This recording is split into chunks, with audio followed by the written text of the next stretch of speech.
A paz do Senhor, queridos irmãos, estamos aqui mais uma vez para dar sequência à nossa série de estudos bíblicos baseado no tema Até os Confins da Terra. Eu sou Arnold Luiz e hoje nós estamos com a lição de número 8, que é Missionários Fazedores de Tenda.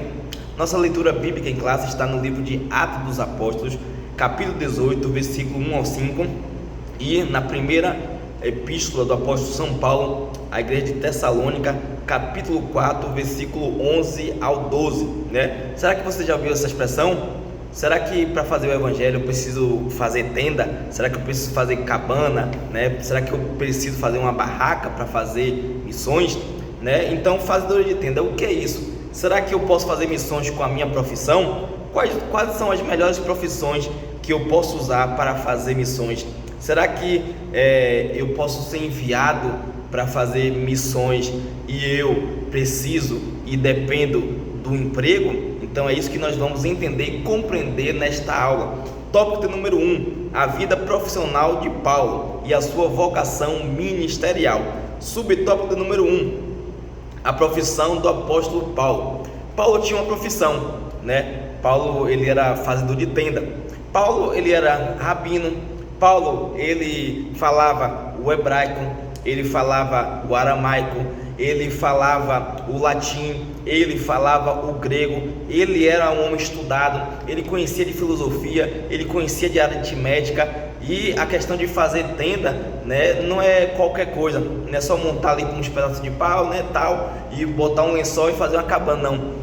Paulo, ele era fazedor de tenda. Hoje, nos nossos dias, nos dias atuais, equivale à profissão de engenheiro. Ou seja, Paulo, ele fazia tendas, mas ele era um engenheiro, né? Então, atualizando os dados nos dias atuais, a profissão de Paulo era engenheiro. E Paulo, como engenheiro, além de ser engenheiro, ele conciliava o seu ministério com a obra. E Paulo, ele veio de uma família que, diga-se de passagem, era uma das famílias mais poderosas lá onde ele morava, né? É tanto que ele se chama Paulo de Tarso. Ele veio de Tarso e ele tinha tudo isso, esse arcabouço. Então, Paulo, ele dominava tudo. E para ser um fazedor de tenda, como dizem Atos dos Apóstolos, capítulo 18, versículo 3, tinham por ofício fazer tendas. Então, aqui a gente tem o seguinte: mesmo Paulo dominando tudo, todos esses assuntos de filosofia, de aritmética, ser poliglota, falar diversas línguas, e Paulo era rabino, Paulo era um homem muito estudado. Paulo, ele era um homem estudado, catedrático, ele falava diversas línguas e ele tinha uma profissão, e isso não impedia ele de estar em uma profissão. E o que a gente entende é o seguinte: Paulo, ele dominava o estudo da sua época e o intelecto daquele momento. Paulo era um homem muito estudado, ele era um homem muito capacitado.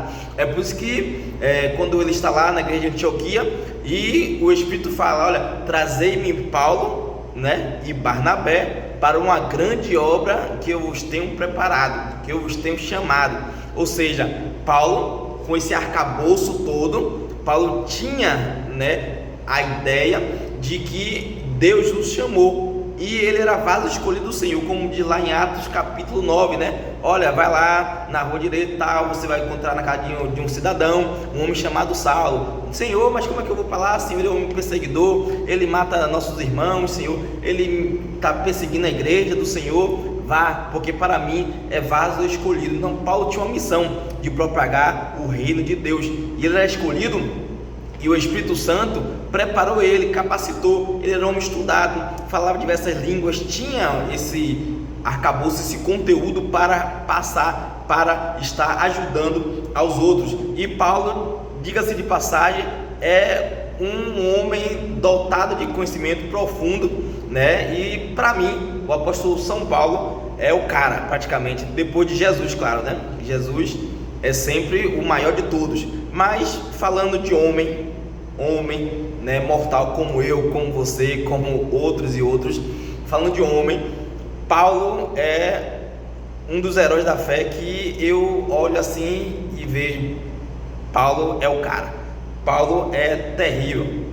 Paulo tinha profundidade bíblica e ele dominava o intelecto da sua época.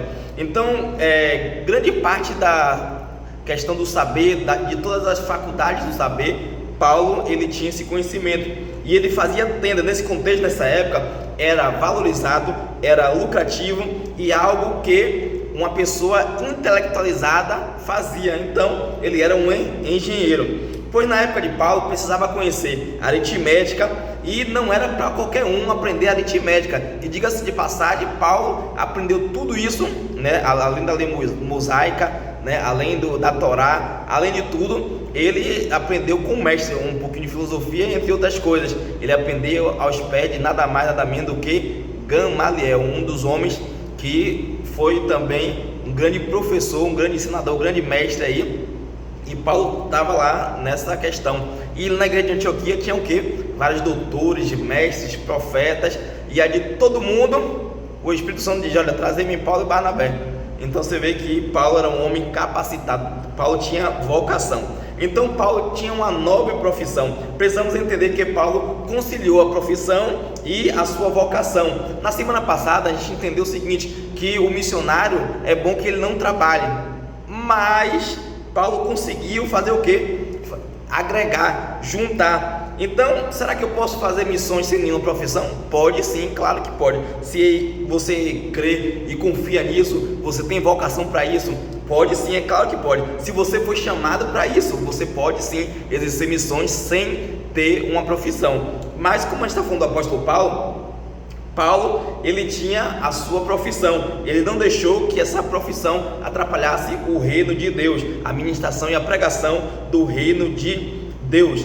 Então, se você foi chamado para isso e anela isso, você entende que a sua vocação é essa, é viver da obra, é viver pela fé, você tem a chama no seu coração, uma chama missionária, e você crê e você acredita que Deus te chamou, te convocou, te vocacionou para você fazer missões e você viver pela fé, você não ter profissão e fazer a obra do Senhor, vá, né? Eu apoio você. Mas como a gente fala aqui na lição sobre missionários fazedores de tenda, a gente precisa entender o seguinte: existe uma conciliação do apóstolo Paulo e a sua profissão e a sua obra missionária. A sua profissão não impediu ele de fazer missões, porque Paulo mostra que podemos sim unir profissão com a vocação. Na tradição judaica, muitos rabinos, eles trabalhavam, eles tinham uma profissão, e isso é muito interessante. Por quê? Porque quando tem essa conciliação de profissão e vocação, a gente consegue o que? Alcançar um número maior. Porque Paulo, ele viajava, como ele fazia tenda, ele era um engenheiro civil, né? Ele estava ali e ele estava viajando. Enquanto ele viajava e fazia a sua profissão, exercia a sua profissão, ele fazia missões, ele pregava o evangelho. É por isso que ele chega para Timóteo e fala: olha, pregue em tempo e fora de tempo, né? Pregue em todo lugar, em qualquer lugar onde o Senhor te mandar, pregue a palavra, pregue o evangelho. Então precisamos entender isso. E Paulo, ele, mesmo sabendo que existia princípios bíblicos para aquelas pessoas que vivem do altar, que de certa forma dependem do altar, aqueles que vivem para o altar, eles têm que depender do altar. Paulo, mesmo sabendo disso, é claro que no período apostólico tinham pessoas que viviam do altar. Exemplo, os sacerdotes, os sumos sacerdotes, eles viviam do altar. Mas existe na tradição judaica também, né, uma conjunção entre vida profissional e vida ministerial. Então, através dessa ideia, muitas pessoas podem exercer missões, pois tem lugares que o título de pastor não entra, o título de missionário não entra. Então o cristão, ele com título eclesiástico, ele não entra, as portas se fecham. Mas para quem está lá, né, na questão lá com a sua profissão, ele consegue exercer, porque as portas se abrem. Então, mais uma profissão, quando você está com a profissão, a porta se abre. Tem país que você não pode entrar sendo pastor, missionário, sendo pregador, qualquer coisa que você exerça de forma eclesiástica, no ministério, em qualquer ministério. Então você não pode entrar em certos países, em certos lugares. Mas quando você tem um emprego de psicólogo, de médico, né, você tem qualquer emprego, você consegue entrar, e além de você exercer sua função, né, sua profissão, você consegue também exercer o seu chamado, a sua vocação de pregar o Evangelho. E é isso que a gente está aprendendo agora no subtópico 2, como o apóstolo Paulo conjugava a vida profissional e a vida ministerial. Então, a ideia aqui é o seguinte: mas uma profissão, ela abre porta para você. Você pode exercer o seu ministério baseado numa profissão. Isso é estratégia, é estratégico, é ser inteligente, é juntar o útil e o agradável. Justamente isso eles já entendiam lá na questão da era apostólica, dos pais apostólicos. Eles precisavam entrar em alguns lugares, e essa profissão do apóstolo Paulo de fazer tenda abriu muitas portas para que o evangelho fosse ministrado, o evangelho fosse pregado. Então essa profissão que abriu muitas portas para Paulo, ele tinha em mente que não deveria ser pesado ou penoso, ele tinha que abrir portas, né? Ou seja, ele, eu vou para tal lugar, mas eu não tenho profissão, eu vou só como um mensageiro do evangelho. Muitos lugares não aceitavam quem ministrava o evangelho. Então Paulo, na consciência, a missão de Paulo estava voltada, conectada com o seu propósito e a sua profissão. Então Paulo estava conectado. Então Paulo entendeu, ele foi estratégico, ele teve isso em mente, e Paulo entendeu. Porque a gente vai entender isso agora. Paulo abriu mão desse princípio. Lembra quando ele chega na igreja e diz: olha, você sabe que não pode fechar a boca do boi que debulha. Ou seja, quem vive do altar, né, ele precisa ser sustentado pelo altar. Mas eu abro mão de tudo isso. Eu sei que vocês me abençoaram, nos ajudaram de forma voluntária, vocês ofereceram ofertas para nós, mas eu abdiquei de tudo isso para que o evangelho fosse pregado a vocês. Eu não quis ser pesado a ninguém. Aquele que está aqui, né, e entende isso, vai entender o seguinte: aquele que não quiser comer, que não trabalhe, né? Então, do que se queixa o homem, né? A gente precisa entender o seguinte, que vai ter com a formiga, ó preguiçoso. Então aqui a gente entende o que Paulo entendia e o que Paulo passava. Paulo abriu mão desse princípio bíblico de ser sustentado pelo altar, porque ele não queria que as pessoas desacreditassem do evangelho por causa de dinheiro. Por isso ele abre mão do seu salário ministerial. Ele tinha autoridade, tinha princípio bíblico para receber, mas ele abre mão para que o evangelho tivesse proeminência, né? E essa é a ideia do subtópico 2. Subtópico número 3, a ética financeira na atividade missionária de Paulo. Paulo ensinava que as pessoas precisavam sustentar aqueles que pregavam a palavra. Filipenses capítulo 4, versículo 10 a 12. Aqui mostra que Paulo não exigia oferta, mas aquilo que ele recebia vinha de forma voluntária e ele abraçava. Então Paulo não estipulava, né? Eu vou para ir para Filipos e eu quero que vocês preparem uma oferta de 2.000. Olha, eu vou para Tessalônica, eu quero que vocês preparem uma oferta de 5.000. Eu vou lá para Corinto, eu quero que vocês preparem uma oferta de 10.000. Não, Paulo não estipulava valor. Paulo ia, ele tinha sua profissão, ele juntava o útil com o agradável, ele usava a questão profissional e aproveitava e fazia a obra do Senhor, pregava o evangelho, fazia missões. E Paulo ensinava as pessoas, né? Ele não exigia oferta, ele abraçava aquilo que alguém desse a ele de forma voluntária. E Paulo, muitas vezes, ele negava, ele reprimia, ele não aceitava nenhum tipo de exigência para si, para pregar o evangelho. Por quê? Porque ele entendia da sua vocação, ele sabia que ele foi chamado para pregar o evangelho. Então nada poderia impedir que ele pregasse o evangelho. Por isso que ele diz: olha, a palavra do Senhor, ela não está presa. Eu sou embaixador em cadeias, eu estou em prisões, mas eu estou preso, mas a palavra do Senhor, ela não está presa. Então por isso que onde ele chegava, ele exercia a sua prática missionária, ele tinha medo que o dinheiro interferisse, né, ali na sua prática missionária. Então ele entendia que achava, o apóstolo Paulo, que o dinheiro poderia macular a sua pregação, a pregação do evangelho. Então Paulo faz o que? Ele se blinda. Já que ele tinha uma profissão, ele poderia exercer essa atividade, essa profissão, para fazer o que? Fazer missões. Ele viajava, fazia tendas e aproveitava e fazia missões. O problema hoje é que tem muitas pessoas que não abrem mão desse direito, sabendo que pode prejudicar a pregação do evangelho, pode prejudicar a obra do Senhor em algum lugar, e tem gente que prefere perder as vidas, perder as almas, né? Prefere que o evangelho não seja pregado E por quê? Porque não quer abrir mão do seu salário, não quer abrir mão da oferta. E aí você vai para tal lugar ministrar a palavra, né? Vai ser um lugar assim, e você cobra quanto? Eu cobro tanto. E aí acaba o quê? Não abrindo mão do seu salário. E o apóstolo Paulo, ele entendia, ele tinha a profissão dele, né? Ele pregava, por isso que ele dizia, olha, recebi de graça, dei de graça, né? Eu me gastei e me deixei gastar em prol da obra do Senhor. Ou seja, eu gastei com várias ofertas, né? Eu não pedia nada a vocês, eu preguei o evangelho a vocês, não pedi nada, vocês me deram de forma voluntária, eu gastei e me deixei também ser gasto. Além de ele contribuir de forma material, ele contribui também com o seu corpo, de forma física, de forma espiritual. Então o apóstolo Paulo entendia isso,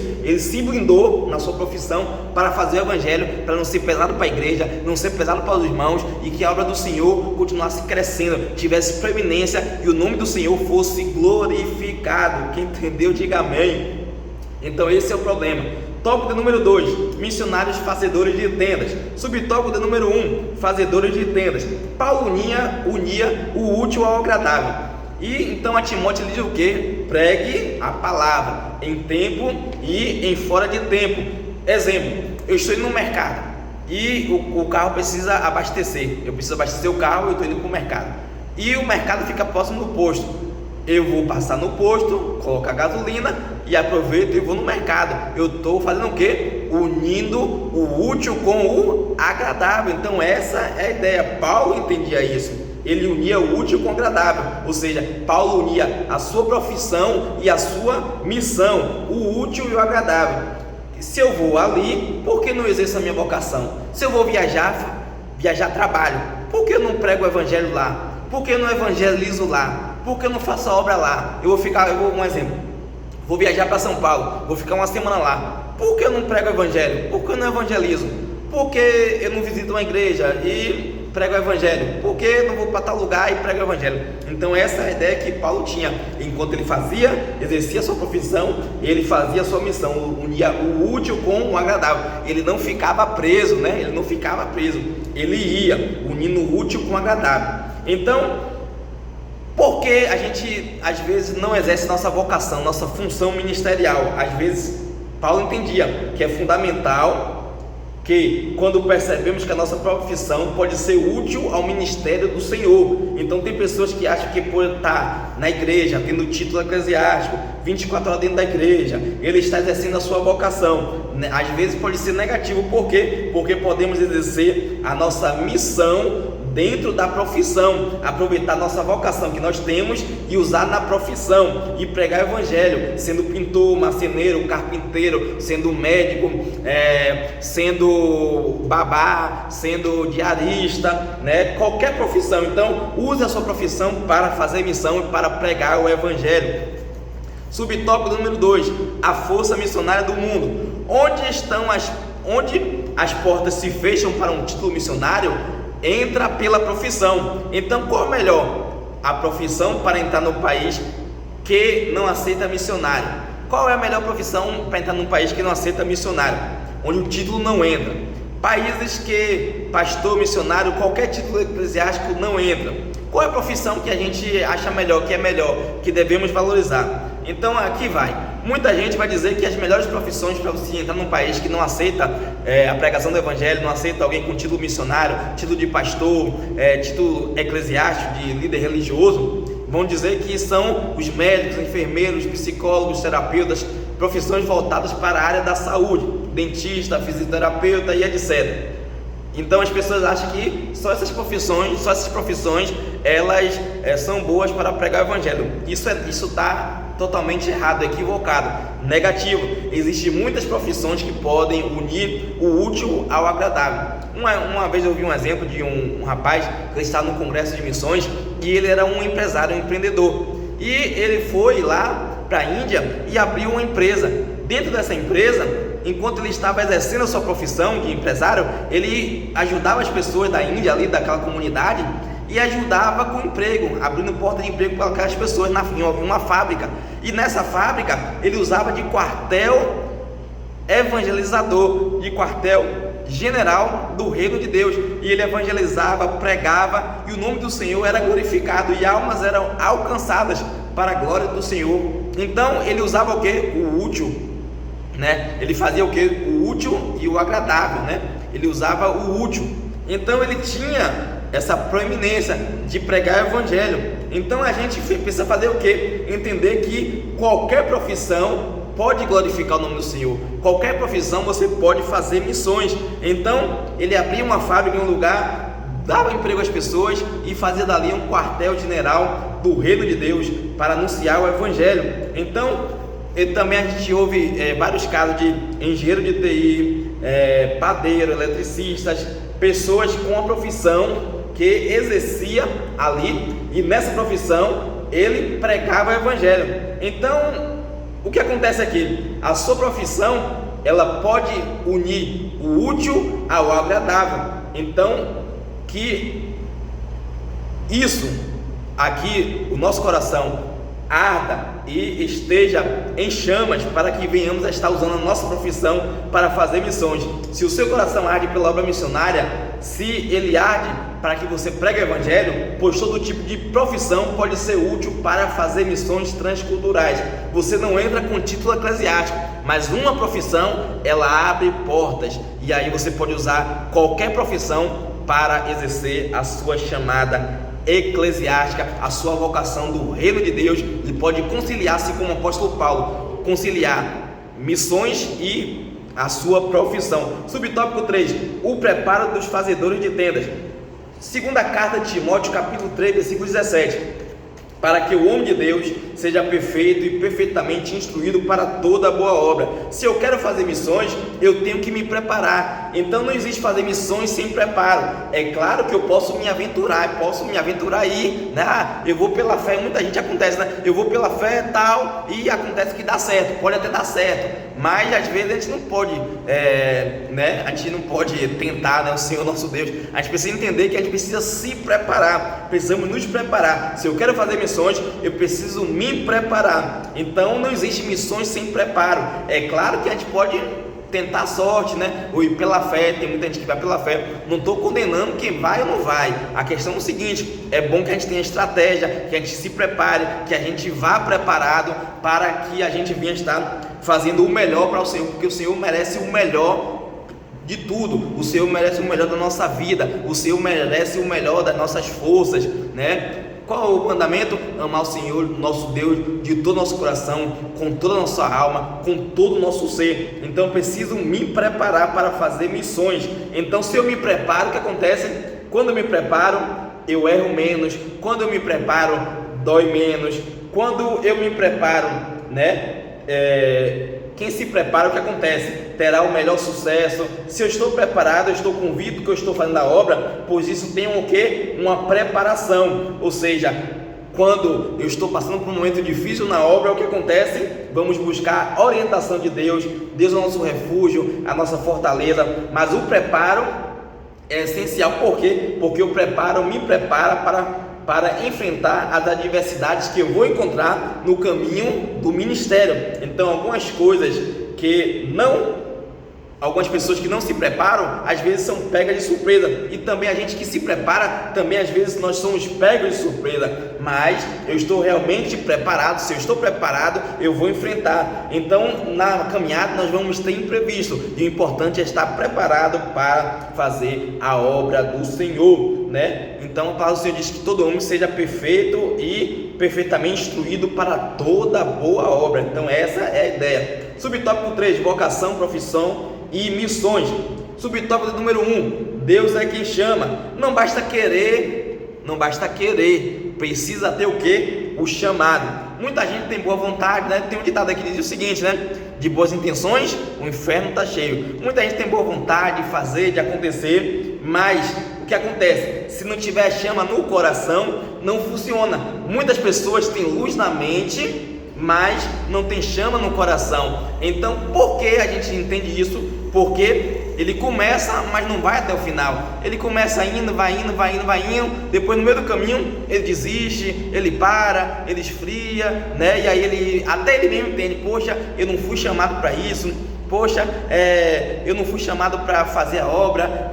Eu achei que eu ia acontecer, que ia fazer, que ia ter, só porque tinha o quê? Luz na mente, só porque tinha boa intenção, eu vou fazer, mas não tem a chamada, não tem a vocação. Então eu preciso ter a luz na mente, eu preciso ter o que chama fogo no coração. Então as pessoas assim não tem sangue no olho, não tem sangue na veia, o negócio, vai devagarzinho e a luz vai acabando, mas não tem o que? Lenha para aquecer, não tem fogo para alimentar. E aí se tiver luz na mente e chama no coração, a pessoa vai indo, vai crescendo, tem as lutas, dificuldades, mas ela consegue vencer, chegar no final, no seu propósito. Por quê? Porque ela entendeu que ela foi chamada, ela tem convicção disso.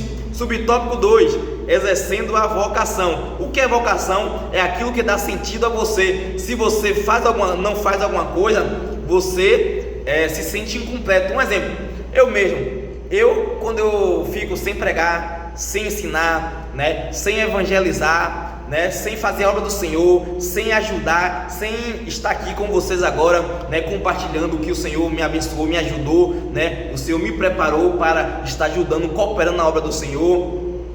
E se eu não faço isso, se eu não prego, não ensino, eu me sinto assim muito mal. Eu sei que eu estou fora do meu propósito, eu sei que a minha vocação é essa, eu fui chamado para isso. Então quando eu ensino, quando eu prego a palavra do Senhor, eu sinto que eu estou cumprindo a minha vocação, e eu sinto que eu estou completo, eu estou pleno, eu estou em paz com o Senhor, porque eu estou cumprindo o propósito do Senhor.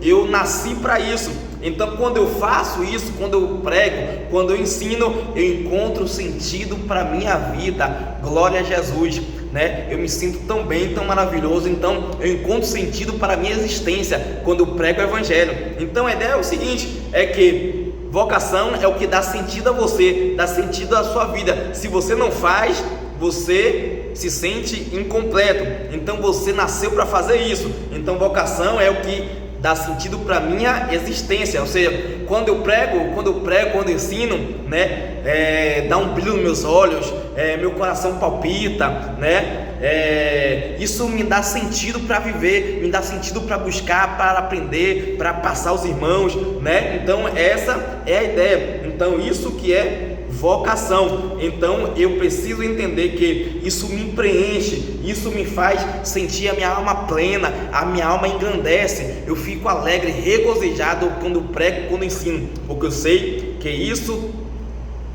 acontece porque eu fui chamado para isso. Isso dá o que? Dá sentido para a minha vida, dá sentido para a minha existência.